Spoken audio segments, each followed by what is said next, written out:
Acabou com a minha vida, eu quero só a justiça. Só isso mesmo. Quando a vítima é pobre, prostituta, homossexual, como a justiça a trata? É o que veremos hoje no caso Kelly, que teve sua cabeça amassada a marteladas em Belém do Pará. Eu sou o Rodrigo Vilela Veiga, esse é meu amigo Sandro Cel, e você está no Baseado em Fatos Criminais, o seu podcast de True Crime. Mas antes de iniciar, eu só peço que você se inscreva no canal, porque assim você nos incentiva a trazer mais casos para você. Rodrigo, nós temos uma máxima no direito penal que quem vai preso é pobre, preto e prostituta. Aqui nós temos uma posição diferente, que nós queremos saber como o sistema de justiça reage. Aqui é uma vítima, uma pessoa trans, que é atacada a marteladas. Onde isso aconteceu? Com quem isso aconteceu? Ouça, no dia 13 de agosto de 2022, um homem chamado Kelvin vai a uma delegacia de polícia em Belém do Pará e narra a seguinte situação. Que ele foi num bar chamado Abacatão e chegou lá por volta de 1 da manhã. Estava lá bebendo com os amigos dele. Esse bar é um bar conhecido por ser um bar de prostituição, em especial prostituição de homossexuais. Então isso é notório na região. Certo. E aí ele tá lá bebendo com os amigos dele e tal, e lá por volta das 5 da manhã, ele conhece uma mulher chamada Kelly, e segundo ele, eles negociam um programa. Então já teriam tomado alguma coisa e tal. Eles negociam um programa e vão pra casa do Kelvin. Lá chegando, ele fala o seguinte, que a moça, então, a Kelly, ficou no quarto, e ele foi tomar banho. Certo. Ele vai tomar banho. Quando ele sai do chuveiro enrolado na toalha, a Kelly tá esperando ele com uma peixeira na mão. E ela então coloca na barriga dele e fala assim, olha só, passa tudo que tu tem ou eu vou te matar. Aí ele diz o seguinte, que ele reage imediatamente, dá um soco no rosto dela. Ela cai no chão largando a faca. Ela então vai em direção à faca, ele olha, pega na caixa de ferramentas dele, pequeno parênteses, o Kelvin é pintor, tem caixa de ferramentas ali, né, no quarto dele. Ele pega então um martelo, vai em direção a ela e martela a cabeça dela. Tá? Aí diz que ele parou ali a situação, foi para a delegacia para contar essa história para as autoridades. Os policiais então com essa informação pedem a chave da casa do Kelvin, ele entrega a chave da casa. Ele, como disse que ela estava com a faca e ele tinha lesões na barriga, ele é encaminhado para o IML para fazer a perícia nessas lesões na barriga. Certo. E aí uma coisa muito esquisita acontece, tá? A história de pobre e crimes é um negócio muito sério, né? A polícia então vai ao local do crime e chegando lá, o pessoal da perícia começa a fotografar a Kelly como se ela estivesse morta. Ninguém encosta na Kelly. E ela não tá morta? Não tá morta. Exatamente. Eles tiram fotos e tal. Quando olham, opa, ela tá viva. E aí chamam socorro. Me parece assim, desculpa, mas me parece um certo descaso. Pô, não encostaram na pessoa, não prestaram atenção. Eles presumiram que ela tivesse imediatamente morta. Dava até a entender que eles chegaram, viram a senhora já completamente nua, fora, se eu não me engano, com um vestido enrolado na cintura, Sim. e começaram a fazer as fotos quando a senhora esboçou alguma reação ali, e só então eles perceberam que a senhora não estava morta. Foi quando foi prestado socorro efetivo à senhora, mas... Olha, embora, é claro, sem fazer julgamento específico sobre Isso. aquele caso, mas você chama e talvez ela estivesse morta e começa a proceder como se tivesse num cadáver e, sobretudo, quando nós estamos tratando de perícia. Então, chama muito atenção e queria ver, como se diz, se fosse lá num bairro chique, mas, infelizmente, muitas vezes tem essa questão. São pobres homossexuais morrendo, mais um. Infelizmente, vamos ver. Bom, aí essa vítima, então, aí ela é socorrida, né? É levada ao hospital e ela passa por 2 cirurgias porque ela tem um afundamento de crânio, tá? Então as marteladas que foram dadas afundaram o crânio dela. A primeira das cirurgias é uma craniotomia descompressiva, que é uma cirurgia que é feita justamente como a massa de osso foi em direção ao cérebro, temos que tirar aquilo dali para descomprimir o cérebro. Então é feita essa primeira cirurgia. 1 ou 2 semanas depois é feita uma segunda cirurgia para enxertar a pele aqui, para poder fazer, né, para ficar bonitinho de volta aqui onde houve as marteladas, tá? O enxerto de pele na região. E ela passa aproximadamente 1 mês e pouco no hospital e depois ela é liberada da internação. O Ministério Público, então, e a polícia continuam averiguando o caso. Uhum. Porque a tese dele seria, então, legítima defesa, o que ele contou lá. O que ele conta na delegacia é que ele só fez aquilo porque agiu em legítima defesa. Porque a Kelly... Que a Kelly estaria com a faca lá e tal, e inclusive o delegado de polícia que atendeu a ocorrência, depois que ele foi pro IGP, liberou ele. Pode ir embora, tá tudo certo, pode ir, tá tudo tranquilo. Sim, porque a legítima defesa não é crime. Não é crime e tal, mandou ele embora. Aí, depois do inquérito concluído, o Ministério Público entendeu diferente dessa história. Então, para o Ministério Público, aconteceu ali sim um crime. E o Ministério Público, então, ele denuncia, apresenta uma denúncia criminal contra o Kelvin por tentativa de homicídio, porque ela obviamente não morreu, triplamente qualificado. Tá? E até eu peço para o pessoal ficar mais um tempo aqui, a gente vai debater um pouco mais profundamente isso. Então, quais são as 3 qualificadoras? O Ministério Público fala em feminicídio, e essa é uma discussão legal, pessoal, para quem é da área jurídica, até para quem não é saber se eu posso ou não posso aplicar o feminicídio no caso de uma pessoa transexual. Sim, essa é uma discussão bastante interessante, porque quando se mata uma pessoa que nasceu homem, que tem nome de batismo homem, se poderia ele responder como se a pessoa tivesse matado uma mulher, porque o feminicídio é crime contra a mulher. Essa é uma discussão que nós faremos daqui a pouco. Não perca.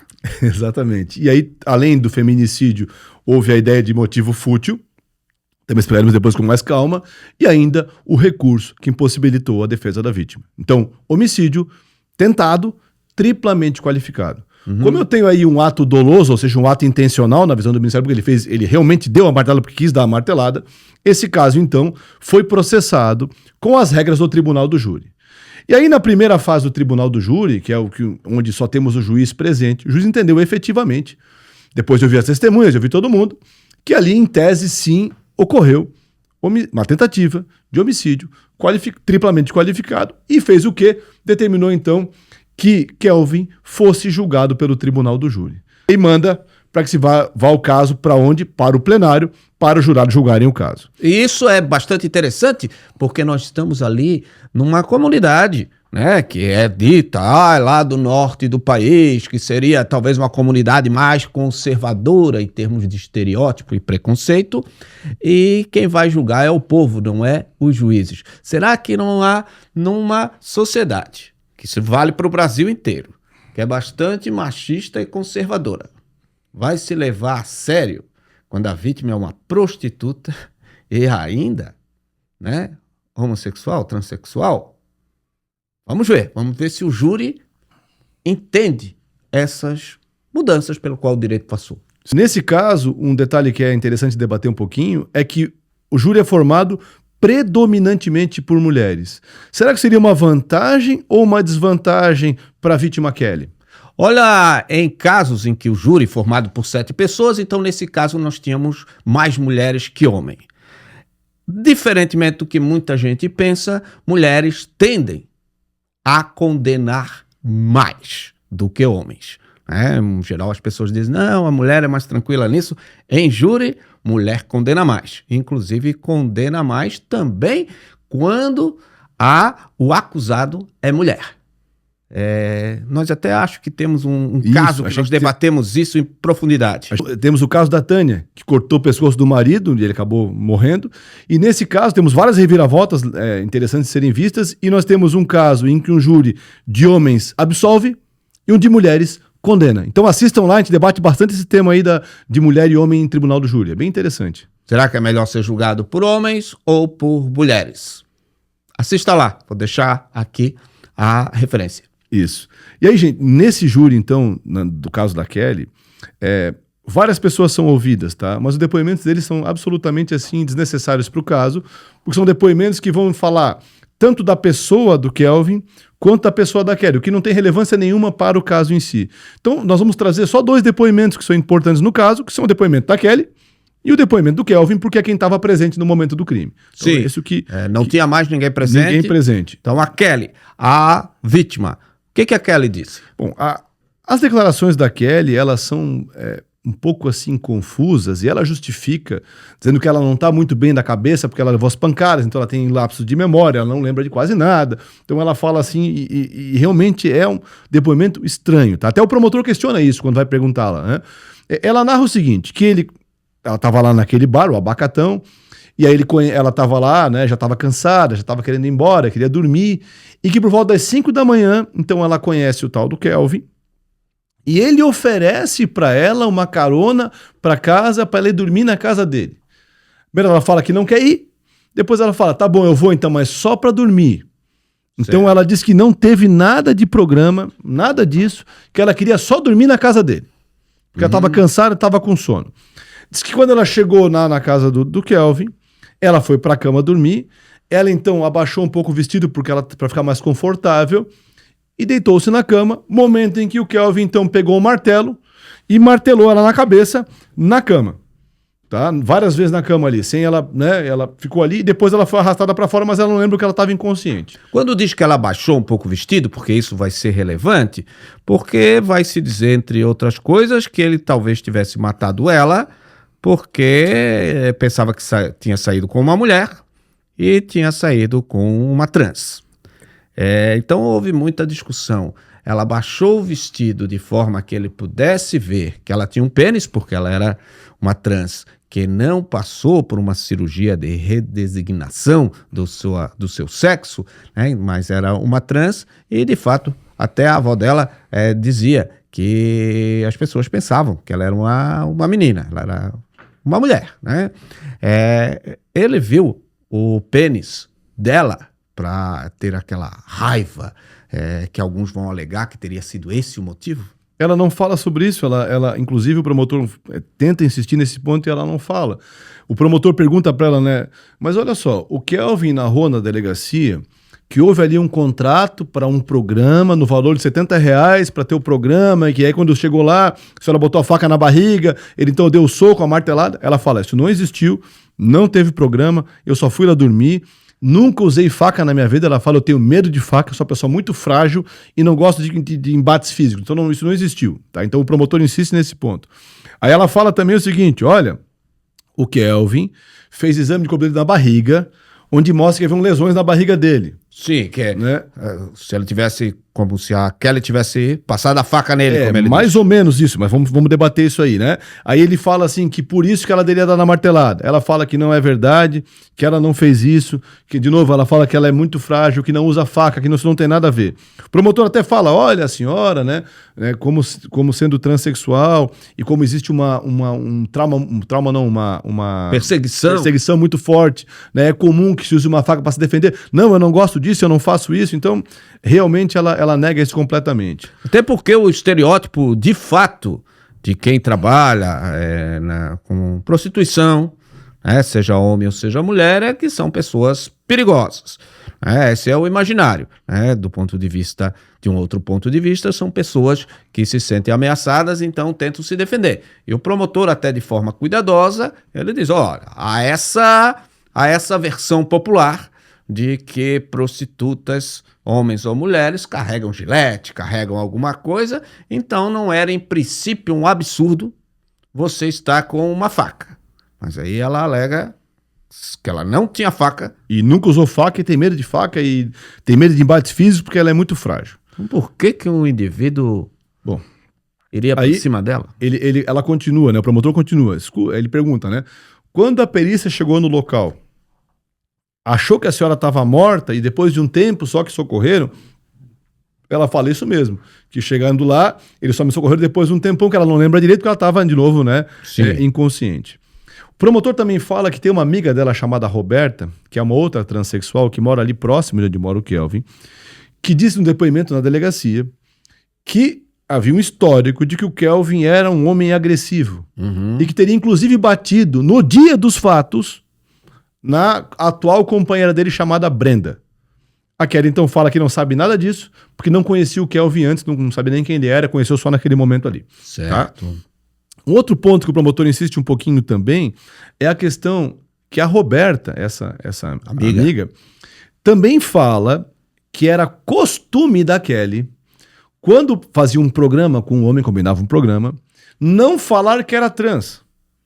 Que ela enganava os homens. Então, quando o cara chegava, ele descobria que ela tinha pênis, né? Ela fala, não é verdade, sempre avisei que eu era trans. Então, porque o promotor quer justamente falar, tu tá dizendo aí, querendo mostrar o seguinte, olha, que quando o Kelvin, viu que ela não era uma mulher, teria matado ela por raiva. Essa é a tese da acusação. Mas a Kelly fica negando isso o tempo todo, sabe assim? Aí o promotor até fala no seguinte, olha só, o Kelly, eu acho muito estranho, me perdoe, ele fala assim, acho muito estranho que a senhora, sendo uma garota de programa, vá até a casa de um homem que a senhora não conhecia, só para dormir. Me parece que essa história não tem muito nexo. Ela fala, não, realmente, só fui para dormir, não teve programa, não teve nada disso, e o depoimento dela termina por aí.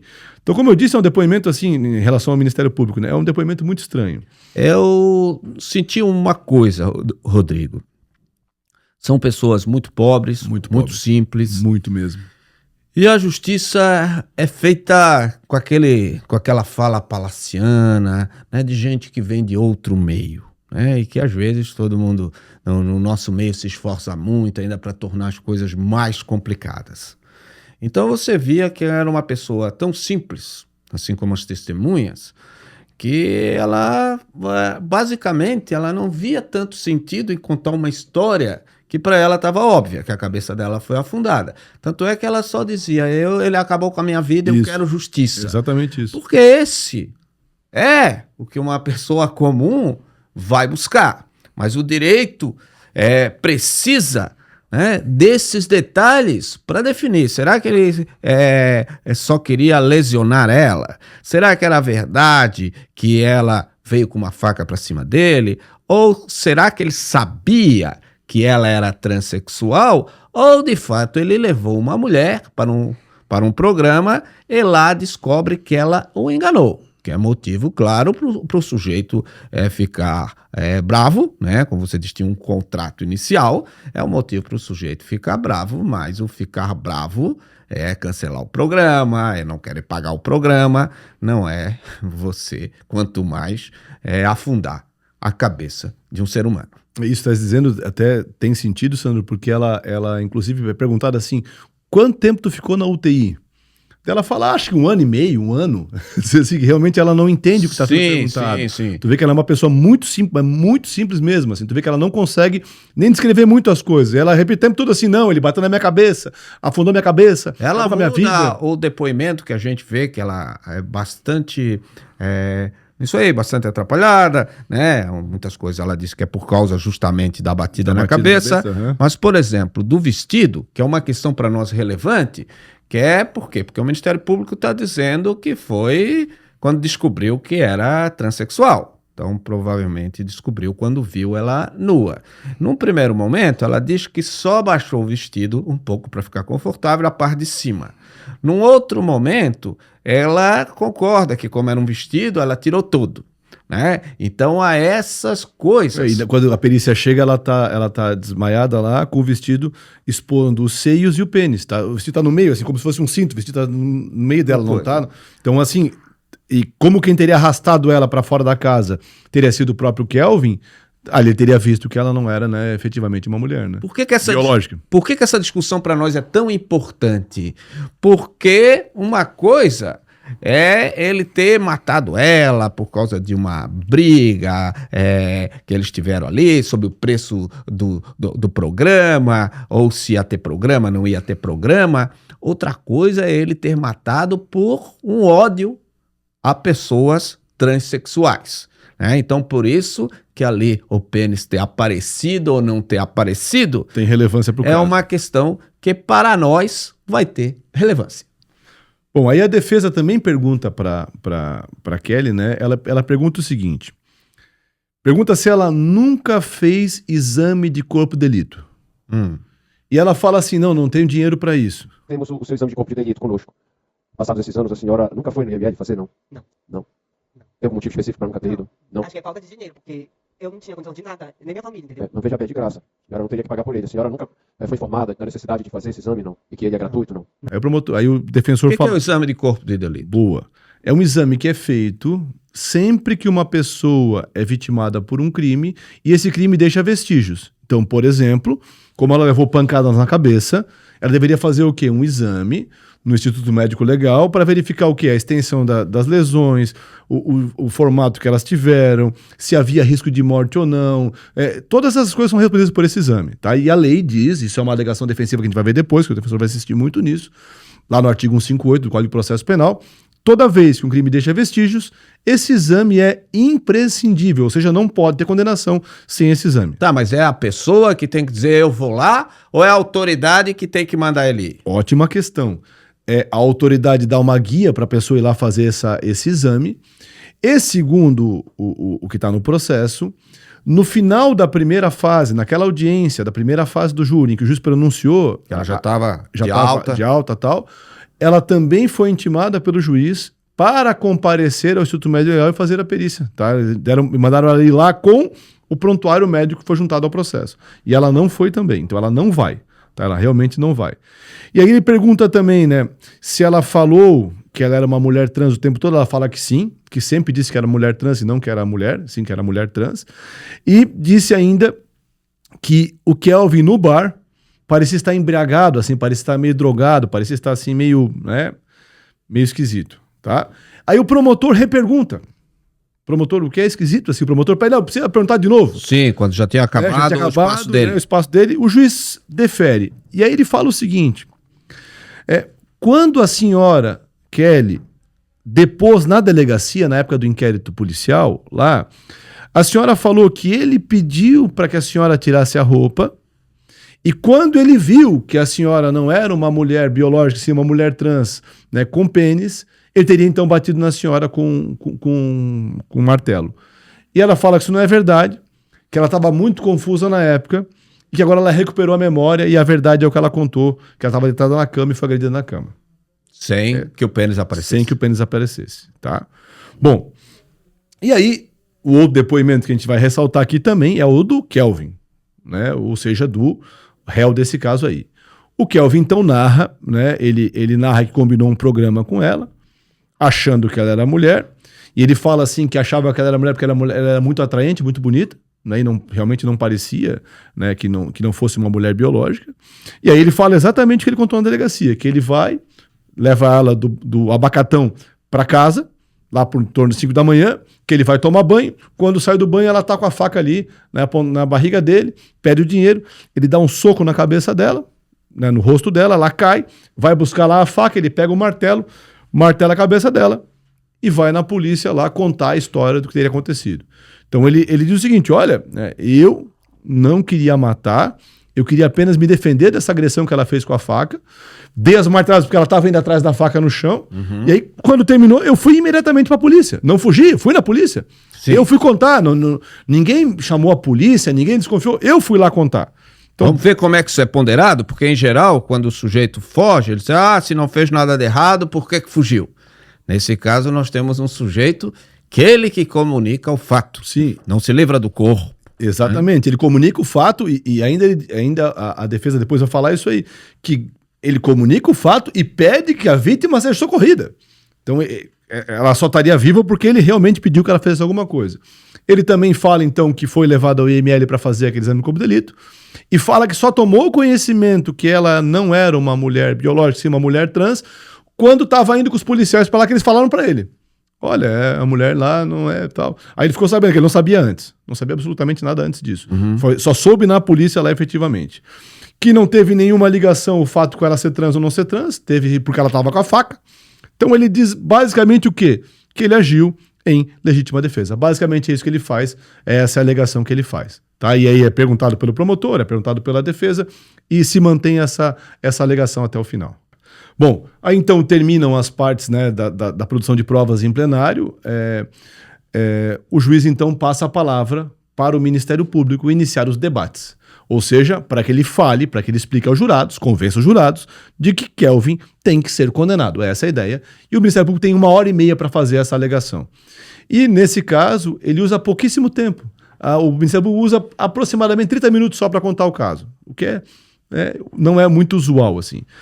O MP começa dizendo o seguinte, que aquele bar, o Bar Abacatão, era um bar conhecido em toda Belém como sendo um bar de prostituição de pessoas gays, transexuais, o público LGBTQIA+, essa é a ideia. Tá, então era assim, então não tinha como alguém ir lá naquele bar para pegar uma prostituta sem saber que ela era trans. Essa é a alegação que o promotor ele começa a sua explanação assim, tá? E aí depois ele começa a falar por que a Kelly mudou a versão dela ali do que ela deu na delegacia. E ele fala o seguinte, olha, gente, a Kelly mudou a versão por vergonha. Vergonha de quê? Como é que ela vai admitir perante o plenário do Tribunal do Júri que ela saiu com um homem para ganhar R$70? Mas esse é o preço? É isso que o promotor fala, né? Que não faz o menor sentido essa história do sono. Porque nenhuma mulher de programa iria para casa de um possível cliente apenas para dormir.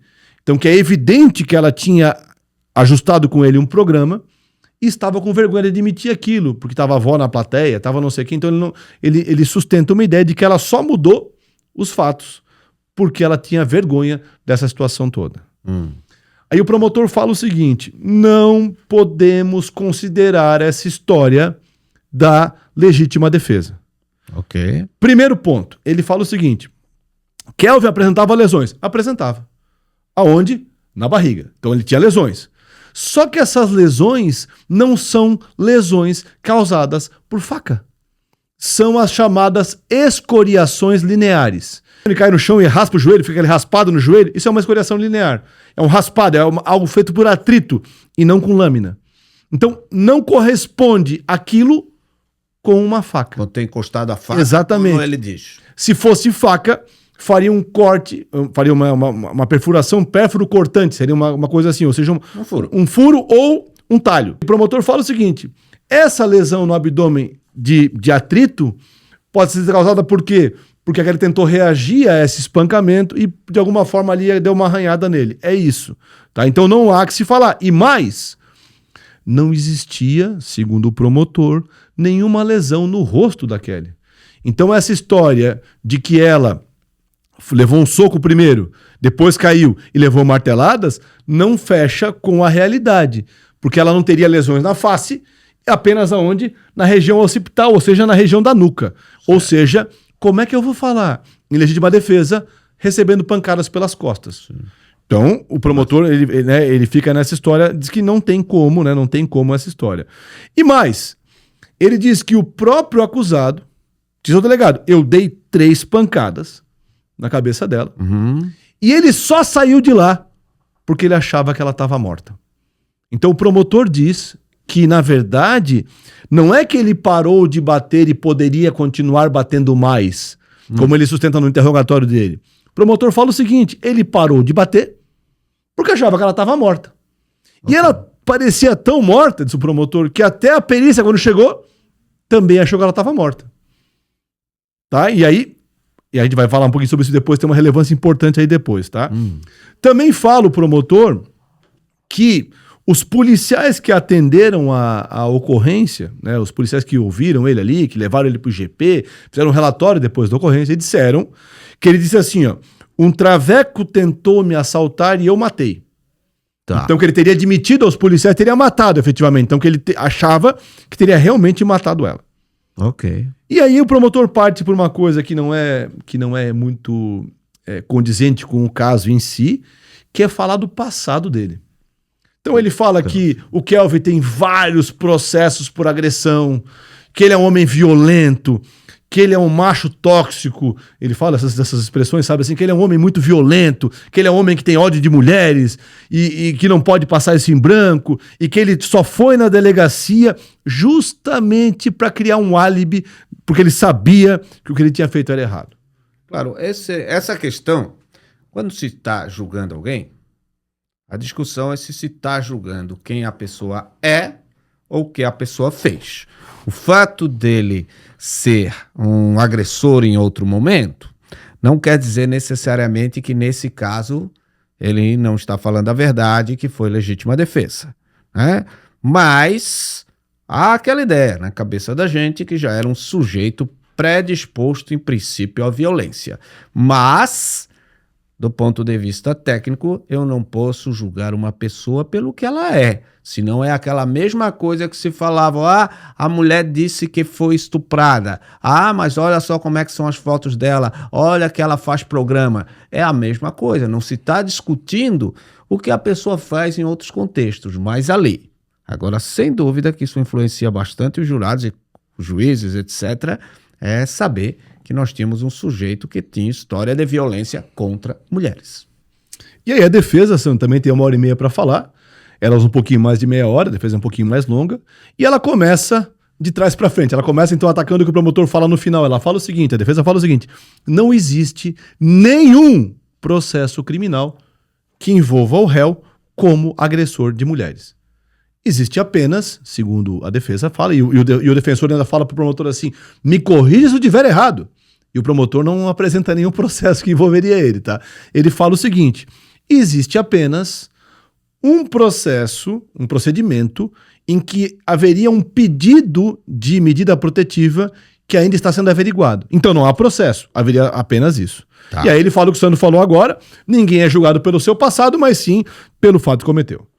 E aí o defensor então começa uma parte mais técnica falando o seguinte, senhores jurados, nós não temos aqui neste processo a materialidade. O que é isso? É a prova de que o crime existiu. Por quê? Porque a vítima não fez o exame de corpo de delito. Ou seja, a vítima não cumpriu o que determina a norma no artigo 158 do Código de Processo Penal. Quer dizer, ela foi... Peraí, Rodrigo. Quero entender isso aí melhor. Tá, vamos lá. Ela vai pro hospital, né? Ela não faz... não vou pro IML. Não tem nem como escolher. Eu vou lá vou pro hospital. Eu fico um tempão na UTI. E aí agora a defesa tá dizendo, não, mas peraí. E não tem prova que isso aconteceu porque ela não pegou um papel, não fez um exame com outro médico. Mas ela tinha passado por várias cirurgias. O que tem de diferente quando eu estou falando em materialidade? Não está falando de quem foi o autor, etc. Está querendo dizer que tipo de lesão que tem na pessoa, com o que aquilo foi produzido e etc. Né? Ok, o que o advogado está querendo se defender, que parece que é um fato notório. O que ele fala é que os prontuários foram juntados ao processo, tá? Lá do hospital. Isso, até o promotor fala sobre isso depois, quando faz a sua réplica, e ele fala o seguinte, são 215 páginas de prontuário médico, tá? Então é bastante coisa, né? Mas o defensor fala o seguinte, olha só, no prontuário não fala se houve risco de morte, não fala a extensão das lesões, não fala a profundidade do afundamento. Até ele cita um caso que eu tentei procurar e não achei, que ele fala o seguinte, recentemente, fala o advogado, houve um caso de jogador de futebol que levou uma cotovelada, teve afundamento de crânio, fez uma cirurgia corretiva e tá tudo certo. Eu não sei se ela ficou com alguma sequela efetivamente, porque no prontuário não fala. Então o defensor está querendo dizer o seguinte, que naquele prontuário médico, apesar de ali ela ter feito cirurgias e tal, não tem como saber qual é a responsabilidade do Kelvin criminalmente falando. Essa é a tese que ele sustenta muito. Sim, eu vou aqui agora fazer um esforço pela defesa. É claro, nós tínhamos lá um atendimento médico. Em princípio, ela chegou lá em função das marteladas. E ela faz 2 cirurgias. Poderia ela ter algum outro tipo de problema que também se descobriu nesses exames que não era relacionado, por exemplo, às marteladas e que teria gerado, por exemplo, outra cirurgia? É improvável, mas não é impossível.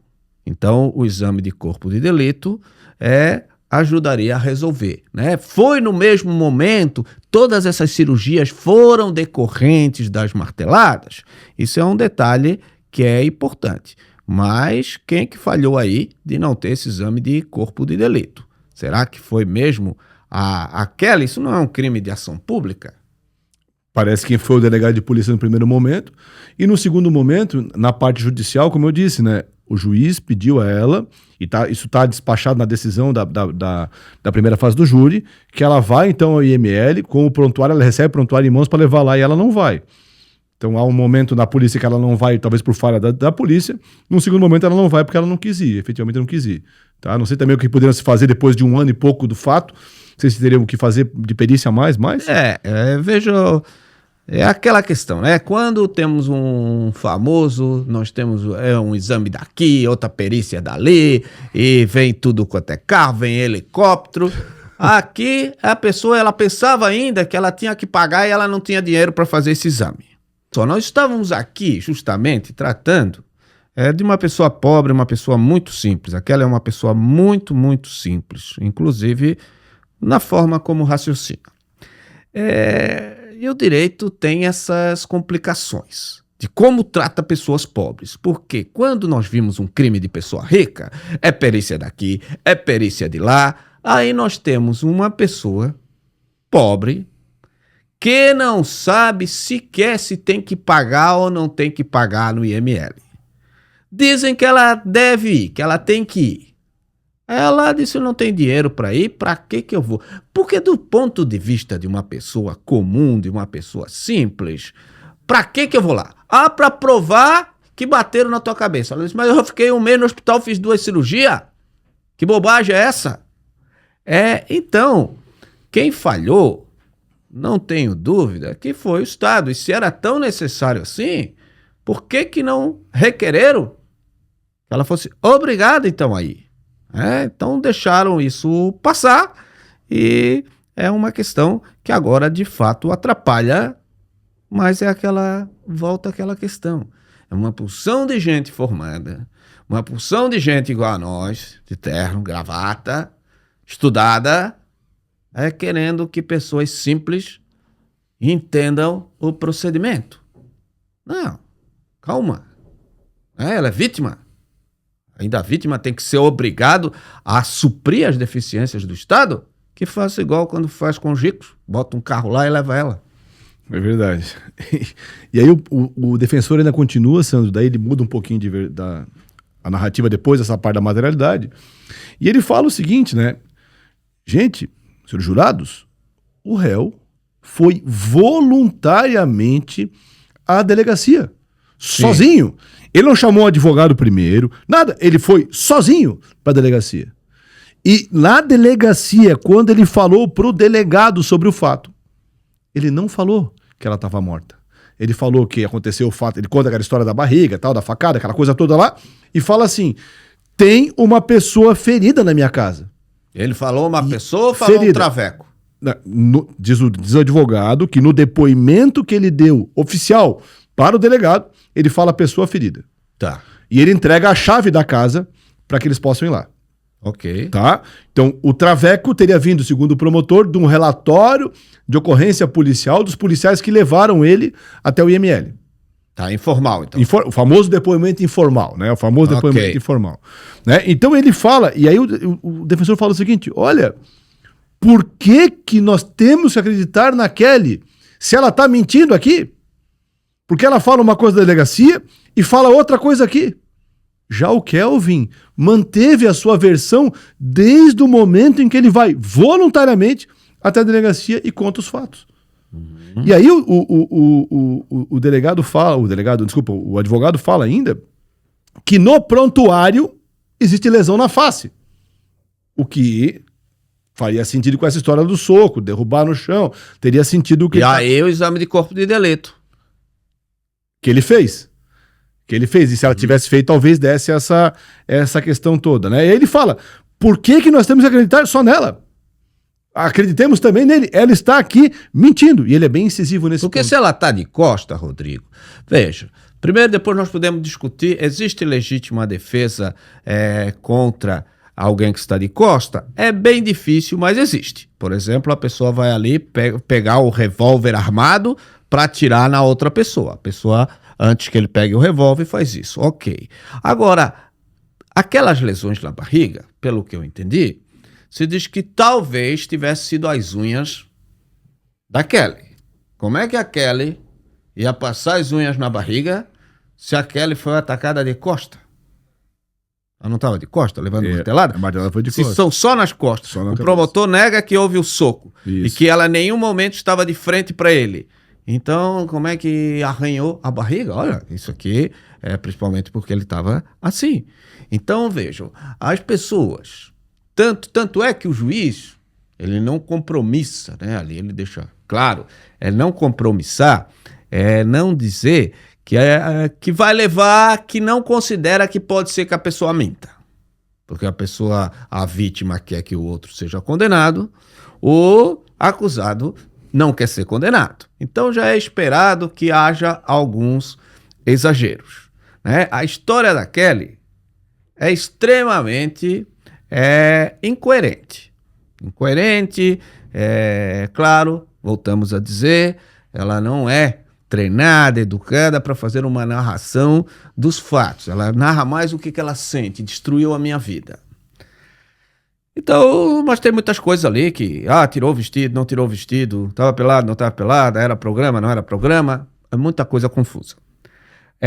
Da mesma forma, já a dele é uma fala mais coerente, que também não quer dizer que é verdadeira. Assim como se não fosse coerente, não quer dizer que ele tivesse feito. Às vezes as pessoas acusam mal, se defendem mal, mas tudo bem. Aí nós temos uma testemunha que eu não sei a vítima se está mentindo, me pareceu mais que ela é atrapalhada para contar os casos. E que ela não estava... conta as coisas como quem conta, sabe assim... uma fofoca para vizinho e aumenta um pouquinho. Isso aqui eu não me lembrava. Eu não sei para que aquilo é relevante. Sim. Então eu fiquei bastante assim. O que mais continua me chamando nesse caso é a diferença entre a linguagem da justiça e o que se exige das pessoas e a linguagem das pessoas simples. Né? Ali estava julgando duas pessoas simples, muito simples. Sobretudo ela. Ela é mais que ele, porque ele tem ensino médio completo. Exato. Ele já não poderia. Tanto é que ele consegue ser mais coerente. A gente vê que, de alguma forma, ele foi mais bem preparado para defender, no seu interrogatório, o que é normal, porque o advogado, ele sabe que tem algumas perguntas que são armadilhas. Né? Então, o advogado, em geral, já diz: olha, se o promotor pergunta isso, ele quer talvez te desviar para cá. Então ele seguiu, parece, mais ali algo, né, contando a sua verdade, tentando ali evitar más compreensões. Nesse caso aí, especificamente falando, né, ele é assistido pela Defensoria Pública do Estado e, segundo o defensor público, eles não tiveram muito contato, assim, né, e que tudo que ele falou foi efetivamente o que teria acontecido, então não houve nem orientação para o interrogatório. Também é uma tese defensiva também, né? Mas outro problema, também, né? Não tive praticamente contato com... Diz que ele é tão atarefado como defensor público que ele só responde o WhatsApp e ele só encontrou o Kelvin em todas as oportunidades. Na primeira audiência do Tribunal do Júri e no plenário. Ou seja, zero assistência, o que é de novo, péssimo. Eu entendo que, de fato, os defensores não é a responsabilidade daquele defensor. Mas, de novo, né, quando você tem... A justiça é cara. Infelizmente, a justiça é cara. Você precisa... Veja, vai decidir a sua vida. Você precisa de alguém trabalhando constantemente com você. Como você faz, como eu faço, como você faz quando está atendendo um cliente. Nesse caso, esse pouco contato evita que às vezes a pessoa possa te contar uma coisa que pode mudar o caso, possa falar de uma testemunha que não apareceu. Então, tudo isso vai mostrando as misérias da justiça diante das pessoas mais pobres. Aqui, independentemente do acusado, que poderia ser inocente, e da vítima. Né? Mas vamos lá. Bom, e aí a defesa está quase encerrando a sua fala e ela fala o seguinte: olha só, senhores jurados, Kelly mente, diferente de Kelvin. Kelvin se apresentou voluntariamente à polícia quando aconteceu o fato. Depois, ele foi ameaçado pela família da Kelly. Ele teve que se mudar de casa, ele se mudou de residência e por isso ele foi preso preventivamente. De novo, né, aquela coisa, talvez ele nem saiba Como havia uma investigação, ele deveria informar isso. Ele não estava liberado provisória nada, ele estava simplesmente o quê? Livre. Ele muda de residência, mandam prender ele preventivamente. E ele passa 6 meses e 27 dias preso preventivamente por ter mudado de endereço. E por que ele mudou de endereço, que ele fala? Porque ele foi ameaçado pela família da Kelly. É isso que ele diz. E aí ele muda de endereço, é preso preventivamente. Na audiência da primeira fase ele sai. Então, e pior, ou melhor, ele fala o seguinte: Kelvin, quando soube que o mandado de prisão foi expedido, voluntariamente foi à delegacia para ser preso. Ou seja, que ele contou voluntariamente o caso para a polícia e depois, quando soube que havia prisão contra ele, ele foi lá para ser preso. Então, o que fala o defensor? Que o Kelvin sempre teve a sua responsabilidade em relação ao caso e nunca alterou a verdade. Ponto. E aí, depois disso aí, então o defensor ele parte para um momento que é comum em tribunal do júri, que é explicar aos jurados os quesitos.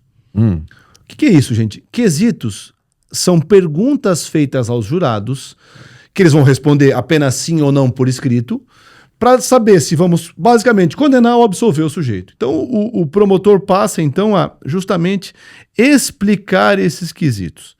E aí ele fala o seguinte: olha, existe um quesito que é o seguinte, que trata da tentativa de homicídio. E tentativa é o quê? É tu iniciar a execução de um crime e por uma circunstância alheia à sua vontade, tu não conseguir terminá-lo. É querer e não conseguir. Exatamente isso. E aí o defensor fala assim: jurados, como é que vocês vão responder sim para esse fato? Porque nada o impediu. Ele podia ter continuado a bater nela. Peraí, Rodrigo. Deixa eu ver se eu entendo. Vamos lá. Veja. Eu tô correndo. Eu fui fazer uma corrida de 5 quilômetros. Certo? Eu não consegui terminar. Por quê? Porque o meu joelho doeu, porque fiquei muito cansado, e aí eu parei. Isso seria uma tentativa, porque eu tentei e não consegui. Agora, se eu estou correndo, no meio do caminho, tem uns amigos ali que me convidam para tomar um chopp. Estou quase chegando. Eu pego e digo, não, eu vou tomar um chopp. Isso é uma desistência. Então, o que a defesa então estava sustentando era, se eu entendi, olha, tentar é querer e não conseguir. Se Kevin quisesse matar Kelly, ok? Ele teria ido até a morte. Se Kelvin parou antes de matá-la, é porque ele desistiu. E se ele desistiu, isso não seria uma tentativa de homicídio. A lei vai dizer que então seria lesão corporal.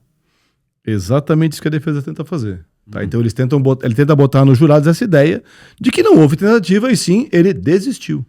Ele não quis continuar, ele desistiu. Aí a pena fica bem menor. Aí ele fala o seguinte, olha, aí quem vai julgar essa causa vai ser quem? Vai ser o juiz. Sozinho. E aí ele vai ser condenado, mas há uma pena menor por lesão corporal, aí de repente talvez gravíssima, tal, lesão corporal. Porém, quem julga é o juiz. Então ou ele quis matar, tese da acusação, ou ele quis lesionar. Exatamente. Ele quis bater na Kelly, mas não era para ela morrer. Em nenhum momento ele queria matar a Kelly. Exatamente essa tese. E por isso que ele não bateu até ela morrer. Exatamente. Por isso que ele fala na delegacia que tem uma pessoa ferida e não morta. Então ele desistiu. Desistiu, exatamente isso. Se desistiu, não é mais homicídio. Não é mais homicídio. Essa é a tese, a principal tese que eles levantam aí. Na réplica, o promotor então vem e ele fala o seguinte, olha, realmente não existe no processo exame de corpo de delito. Ok. Porém, temos 215 páginas de prontuário médico mostrando que ela foi lesionada e que isso teve graves consequências para ela, porque ela teve que fazer 2 cirurgias por esse motivo. Sim. Tá? E aí o promotor não fala, mas aí existe uma possibilidade, o nosso próprio Código de Processo Penal, ele possibilita, quando por algum motivo é impossível a realização do exame de corpo de delito direto, como era o caso de fazer na própria Kelly, se usa o tal do indireto, que seria essa ideia dessa situação dos prontuários médicos aqui. Ele também fala o seguinte, né, que não é que o Kelvin parou. O Kelvin, ele achou que tivesse matado.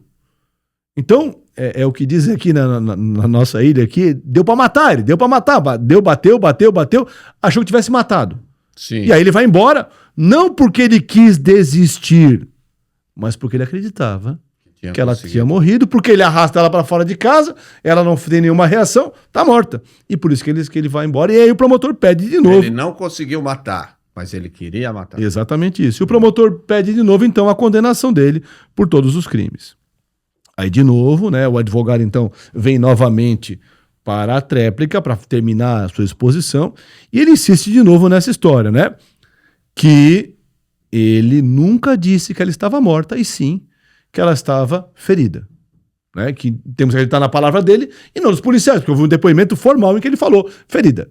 E até ele leu o depoimento dele, que ele fala um depoimento lá bonitinho. Então, né? E aí ele fala o seguinte, gente, o prontuário tá lá, mas ele não me fala a extensão da lesão, se teve risco de morte ou não teve, quais foram as consequências. Não fala nada. Ele simplesmente fala o quê? Que teve 2 cirurgias. E isso é muito pouco, eu preciso do exame. Tá? E aí o defensor ainda continua falando o seguinte, olha, como nós não temos materialidade do fato, se quiserem absolver o Kelvin, vocês podem fazer o seguinte para resolver a situação. No primeiro quesito, que é o que trata disso, respondam não. Estarão aí absolvendo o Kelvin. Sim. Ou ainda, caso entendam que ele tem que ser absolvido e que havia materialidade, mas que ele realmente agiu em legítima defesa, respondam sim ao quesito, o jurado absolve o réu. E aí a defesa termina. Aí o conselho ainda se reúne então, Sandro, e aí eles decidem, né, por maioria de votos, né, que ele vai ser condenado por homicídio triplamente qualificado. O juiz, então, na forma tentada, é claro. O juiz, então, deu a sua decisão, fez a sentença, cabe a ele fazer a decisão, fazer a sentença, e acaba que o Kelvin tem uma pena de 11 anos e 4 meses de prisão por tentativa de homicídio triplamente qualificado. Vamos agora debater um tema fundamental desse ponto aqui, que é a questão do feminicídio. Então, talvez a principal qualificadora desse crime seja justamente o feminicídio. E aí vem a questão que é muito debatida na doutrina e na jurisprudência, que é a seguinte. E agora, uma mulher trans pode ser vítima de feminicídio? Ainda mais uma mulher trans que não fez a cirurgia de redesignação de sexo. Ou seja, uma mulher trans que ainda tem o pênis. Ela pode ser, e mais, a Kelly também não mudou seu nome. Ela tem um nome de batismo, nome oficial, vamos dizer assim, e o nome Kelly é o nome social que ela ostenta. Então, será que essa pessoa, sem ter feito a cirurgia e sem mudar o nome, pode ser considerada uma mulher para fins de feminicídio? Essa questão é bem interessante. E aí, Sandro? Olha, de fato, essa é uma questão controvertida. Né? Ali se aceitou, porque a grande questão é o seguinte, a pena do feminicídio ela já seria mais alta do que a do homicídio na forma simples. Então, mas isso é para quando se mata uma mulher. O feminicídio é claro, matar alguém do sexo feminino. O próprio código, quando ele coloca o crime de feminicídio, ele fala contra mulher em razão da condição do sexo feminino. Então, a primeira leitura que se faz é que não caberia. Que mulher é aquela pessoa que já nasce com os cromossomos de mulher, já nasce com útero, com vagina, e as outras pessoas que, de alguma forma, se tornam não seriam mulheres, seriam um outro gênero que não se aplicaria aqui. No entanto, se tem sustentado também que os conceitos da lei, que aquilo que está na lei, tem que ser interpretado conforme os conceitos que se usa hoje. Quando eu era pequeno, mulher e homem, né, era igual a cachorrinha, era macho ou fêmea. Ou era homem, ou era mulher, ou era um ser estranho sobre o qual tinha muito preconceito. certo? Hoje, quando se fala uma mulher trans, já está se dizendo mulher. Essa lei do feminicídio, ela veio para proteger as pessoas que têm aquela fragilidade, aquela condição de mulher. E aí eles vão dizer assim, a transexual que se apresenta como mulher, ela não é sujeita aos mesmos tipos de violência do que alguém que nasceu mulher. Ali a gente nota uma pessoa frágil, uma menina mesmo, né? Até a avó dela diz que quando falava que ela não levava faca, a única coisa que desde pequena ela levava era sua maquiagem. Então toda a vida dela é uma vida de mulher, é assim que ela é percebida, é assim... Então, o próprio réu fala isso, né? Que ela era muito atraente, muito bonita. Exatamente. Então ele estava se referindo ali a uma mulher. Aí vem a questão, se tem pênis ou não. Uma parte aí dos doutrinadores, dos especialistas em direito, diz, não, só vira mulher se cortar o pênis. É data vênia. Se fosse a questão de cortar o pênis, então não viraria mulher, porque então, se uma mulher tirar o útero, também deixa de ser mulher. A questão é como que a pessoa é vista e se vê na sociedade. Então, tem se admitido, sim, que o crime de feminicídio pode ser praticado contra trans, né, contra mulheres trans, quando isso é fundamental para que o crime ocorra. Naquela tese da decepção, que matou porque ela era uma mulher, só que uma mulher trans, né, o que seria, né, faria parte da transfobia. É claro, essa questão é polêmica e me chama muita atenção, embora eu concorde que aqui é um caso de feminicídio, embora eu fique até assim surpreso positivamente, né, que lá, né, no Pará, talvez aqui em Santa Catarina fosse difícil também, certo? Na nossa justiça é difícil, mas que lá o júri assim considerou. Veja, o júri considerou que ela era mulher para efeitos da lei.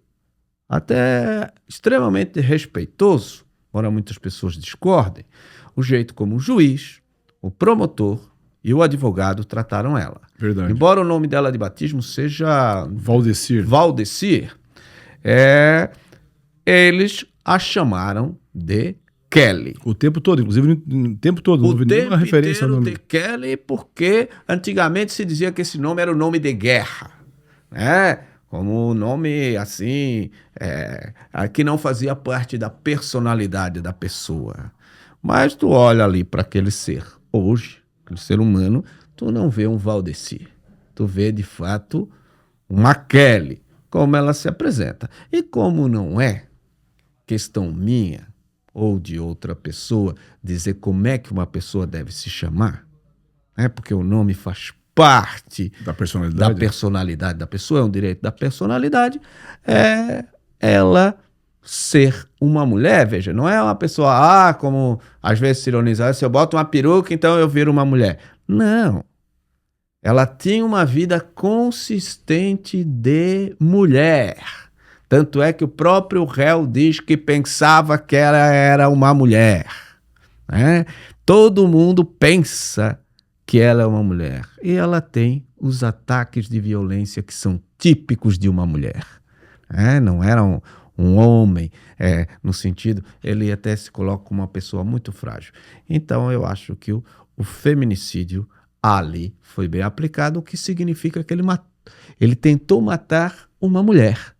A lei, não é aqui o Sandro, não é o Rodrigo, que estão dizendo, é a justiça, nesse caso, dizendo que Kevin tentou matar uma mulher. Pela condição do sexo feminino mesmo. Pela condição do sexo feminino. Era uma mulher trans. Atualmente, mulher trans é como dizer, é uma mulher japonesa, é uma mulher negra, é uma mulher argentina, é uma mulher. Ok? Assim tem decidido o Supremo, assim tem decidido a nossa sociedade. Muitas pessoas podem não concordar, e quem não concordar recorre, né? O direito é polêmica, mas aqui eu, pelo menos, me filio a essa tese com a coragem moral que a gente deve ter. Eu também, 100% essa tese.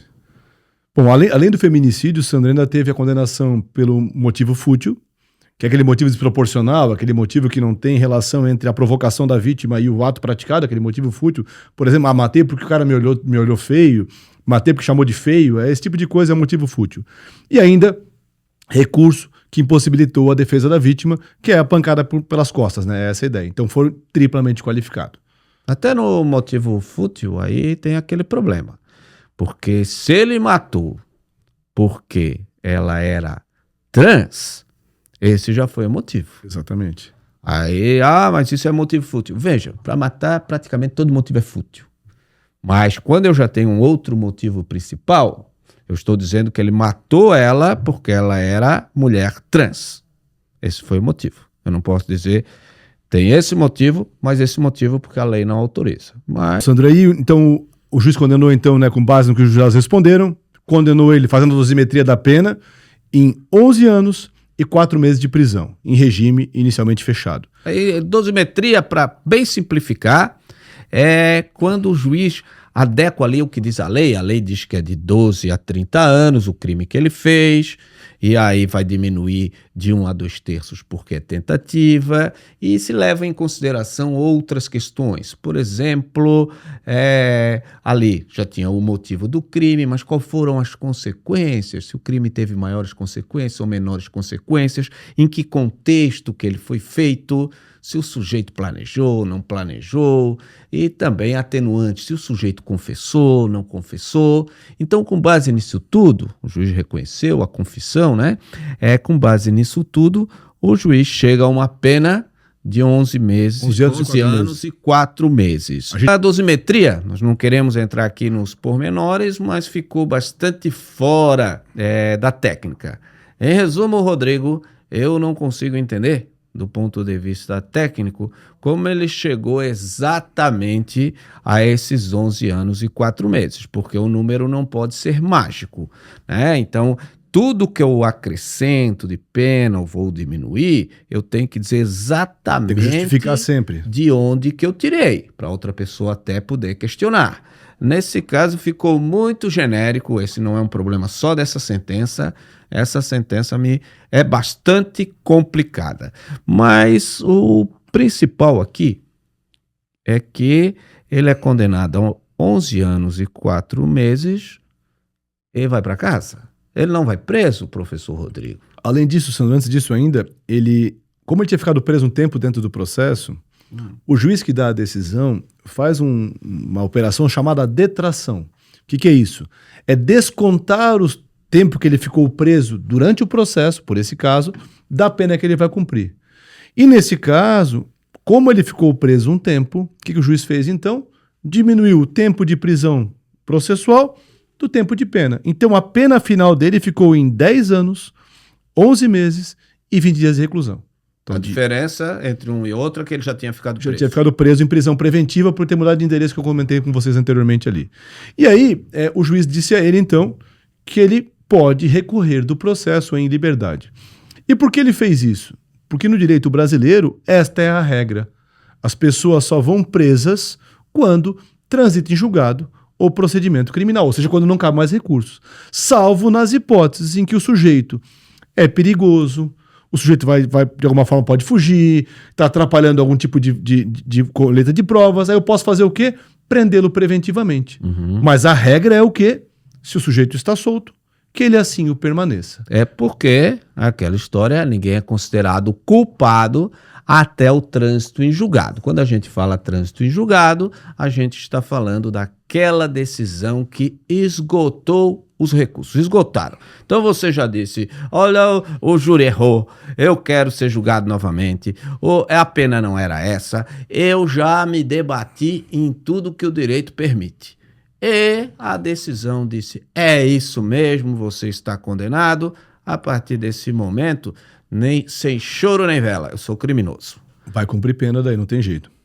Mas nesse momento ele ainda está está recorrendo. Sim, o Ministério Público desiste do recurso, mas a Defensoria Pública faz o quê? Recorre. E aí, claro, vão tentar fazer o quê? De alguma forma, ou anular o julgamento por prova contrária a decisão contrária à prova dos autos, ou, na pior das hipóteses, na visão da defesa, para diminuir a pena, corrigindo esses detalhes da sentença que a gente achou aí que estão esquisitos. Uhum. Então, ele é inocente até esse momento. Veja, ser tecnicamente inocente significa apenas que o direito não acabou o seu procedimento. Não quer dizer que ele não fez aquilo e nem quer dizer que ele não fez aquilo com aqueles motivos. E ainda estamos com a bola rolando no campo.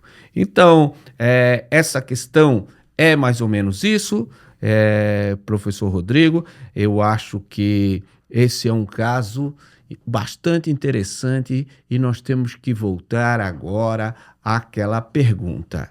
Vejam, nesse caso, a pergunta inicial era como a justiça trata uma pessoa. Eu falei que na criminologia nós temos essa máxima triste, mas muito realidade, que cadeia é lugar para pobre, preto e prostituta. Isso é algo bastante coerente com quando você vai na cadeia, quem é que você vai ver.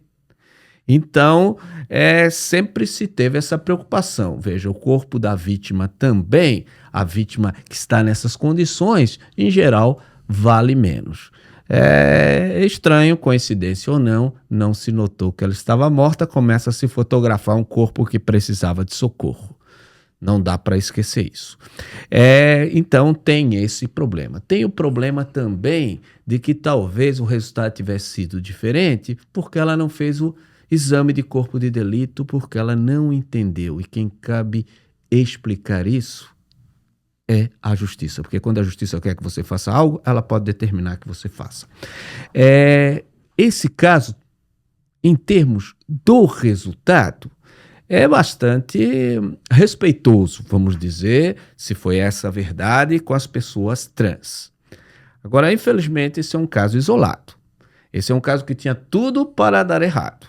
Ao longo do Brasil, se questiona muito que justamente esses homicídios, o Brasil já tem uma péssima taxa de resolução de homicídios, esses tipos de homicídios praticamente não são levados em consideração, são atribuídos muitas vezes moralmente, briga de bicha, coisa etc, aquilo é mais um traveco, quem manda se expor, etc, etc.